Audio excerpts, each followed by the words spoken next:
Wedle wszelkich przewidywań, architektura europejska powinna obfitować w proporcje hermetyczne. Po pierwsze, Europa jest bezpośrednią dziedziczką pitagorejskich tradycji Hermesa. Po drugie, zarówno świątynie starożytne, ale także średniowieczne, niejednokrotnie stawiane były na miejscu sanktuariów megalitycznych. Dobrym tego przykładem jest katedra w Chartres.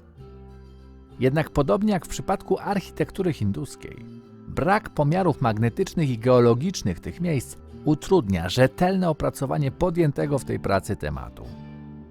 Dodatkowo, bogata symbolika europejskich budowli sakralnych bardzo rzadko opracowywana jest pod kątem występowania omawianych w tej pracy proporcji i liczb hermetycznych. Na razie więc można jedynie naszkicować pewne perspektywy badawcze. Istotny punkt odniesienia stanowią interdyscyplinarne prace profesora Philippa Callahana z Uniwersytetu na Florydzie. Ten znawca elektromagnetycznych właściwości roślin i insektów pod koniec swojej długiej kariery wydaje książkę Ancient Mysteries – Modern Visions – The Magnetic Life of Agriculture. Callahan omawia w niej jeden z symboli Irlandii – okrągłe wieże wznoszone tam w okresie wczesnego średniowiecza. Badania, na których się opiera, wskazują, że budowle te mogły zostać zaprojektowane jako ogromne systemy rezonansowe.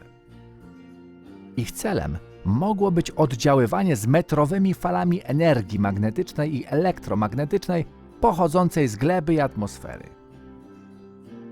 Wychodząc od analizy budowy owadzich czułek oraz ich zdolności do rezonansu z mikrometrowymi falami elektromagnetycznymi, profesor Callahan sugeruje, że irlandzkie okrągłe wieże i podobnie ukształtowane struktury religijne w całym starożytnym świecie mogą mieć zbliżoną zasadę działania. Mają one fizyczne możliwości do transformowania naturalnych pól magnetycznych w pola o częstotliwościach wzmagających zdolności medytacji u ludzi oraz rozwój roślin w oku podstawy wieży.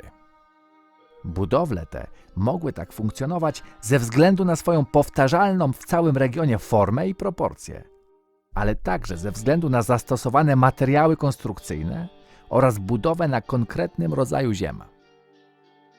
Spośród 65 wież, 25 zostało zbudowanych z wapienia, 13 z bogatego w żelazo czerwonego piaskowca, a reszta z bazaltu, łupka glinianego lub granitu. Wszystkie te minerały mają właściwości paramagnetyczne i mogą działać jako przewody antenowe lub energetyczne. Callahan wyjaśnia też fakt częściowego zasypania gruzem niektórych budowli.